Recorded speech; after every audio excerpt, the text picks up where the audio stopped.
দর্শক, সবজির বাজার পরিস্থিতির খবরাখবর জানবো। সবজির বাজার দর নিয়ে বিস্তারিত জানাতে কুমিল্লা থেকে সরাসরি যুক্ত হচ্ছেন সহকর্মী সুমন কবির এবং মৌলভীবাজার থেকে সহকর্মী সালে এলাহি কুটি। প্রথমেই চলে যাচ্ছি কুমিল্লা, সেখানে রয়েছেন সহকর্মী সুমন। সুমন, যদিও 50 টাকার নিচে নেই কোনো সবজি, তাছাড়া কিছু কিছু সবজির দাম 100 তো ছাড়িয়েছেই।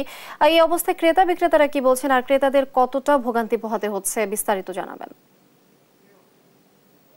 জি লিনি, আপনি যেটা বলছিলেন আসলে নিত্যপণ্য বাজারে যেন অস্থিরতা কাটছে না। তবে একটা বিষয় জানা যায় কি, কুমিল্লার যে বাজারগুলো আমরা দেখেছি আসলে নিত্যপণ্য বাজারে মানে কোন পণ্যটা আসলে দাম বাড়েনি, তাদেরকে আমি কথা বলতে চেষ্টা করেছি। ক্রেতা বিক্রেতারা জানিয়েছেন কুমিল্লার নিত্যপণ্য বাজারে প্রতি কেজিতে আসলে 20 থেকে 30 টাকা, সেদিক থেকে 10 থেকে 15 টাকার মতো বৃদ্ধি পেয়েছে। তো বিশেষ করে আলু, যেখানে রয়েছে আলু, করলা, আসলে আপনার কাকটা কি বলবো, মানে কোনোটা স্বস্তিতে নেই। ক্রেতারা বলছেন আসলে আমরা ক্রয় ক্ষমতা হচ্ছে আমাদের ব্যয় বেশি, ক্রয় হচ্ছে ব্যয় বেশি হওয়ার কারণে তারা এবং যারা পণ্য বিক্রি করছেন তারা বলছেন বিক্রেতারা আমরাও বিপদে আছি। কারণ হচ্ছে যেভাবে নিত্যপণ্যের কাঁচা বাজার যেভাবে বাড়ছে, তাতে করে যারা ক্রেতা রয়েছে তারা আসলে আমরাও উত্তর দিতে পারি না। তারা বলছেন আসলে বাজারে অস্থিরতার কারণে সবকিছু মিলিয়ে আসলে কুমিল্লার যে অবস্থা, আমাদের নিত্যপণ্য বাজার আসলে অস্থিরতা রয়েছে।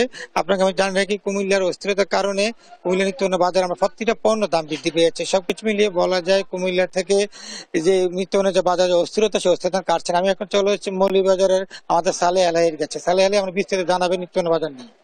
ধন্যবাদ।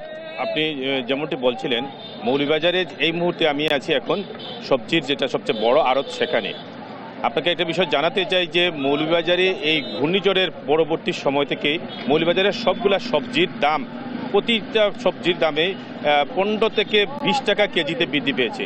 আমি এই বিষয়ে কথা বলেছিলাম কৃষকের সাথে। কৃষকরা বলেছেন যে তাদের যে এই উৎপাদিত সবজি, যে সবজিটা ভারী বৃষ্টিপাতের কারণে সেই সবজিটা পানি জমে সবজিটা নষ্ট হয়ে যায়। এবং এ বিষয়ে বলেছিলাম কৃষি বিভাগের সাথে, কৃষি বিভাগ বলেছে এই বিষয়ে তারা কৃষকদেরকে পরামর্শ দিয়েছেন। আপনাকে একটা বিষয় জানাতে চাই যে এখন পেঁপের সময়, পেঁপের গাছগুলো অনেকগুলাই মরে যাচ্ছে। এছাড়া পটল, ঢেঁড়স যেগুলো আছে সবগুলোর দামই 15 থেকে 20 টাকা কেজিতে অনেকটা বৃদ্ধি পেয়েছে। এ ব্যাপারে কৃষি বিপণনের যারা কর্মকর্তা আছেন তারা যেটুকু কাজ করছেন সেটা আসলে কোনো ফলপ্রসূ পাচ্ছেন না। মানুষের অনেকটাই নাবিশ্বাস হয়ে যাচ্ছে সবজি কিনতে, অর্থাৎ হাত বদলের পরেই প্রতিটা সবজির দাম কয়েক গুণ বৃদ্ধি পেয়ে যাচ্ছে। আর এই যে মৌলভীবাজারের যে সবজির আড়ত, এই আড়তে প্রতিদিন প্রায় 1.5 কোটি টাকার সবজি লেনদেন হয়, কিন্তু এই মুহূর্তে অনেকটা সবজির পাওয়া যাচ্ছে না, যার কারণে যারা ব্যবসায়ী আছেন তারাও ক্ষতিগ্রস্ত হচ্ছেন, যারা এই জায়গায় কাজ করেন তারাও ক্ষতিগ্রস্ত হচ্ছেন। এই বিষয়ে কথা বলেছিলাম কৃষি বিভাগের সাথে। কৃষি বিভাগ বলেছে যে তারা যে এই ভারী বর্ষণের পরে যে সবজির ক্ষতি হয়েছে, সেই সবজির ক্ষতি পুষিয়ে নেওয়ার জন্য কৃষকদেরকে নানাভাবে পরামর্শ দিচ্ছেন।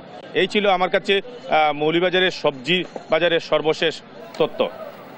অসংখ্য ধন্যবাদ আপনাদের দুজনকে আমাদের সঙ্গে যুক্ত হবার জন্য।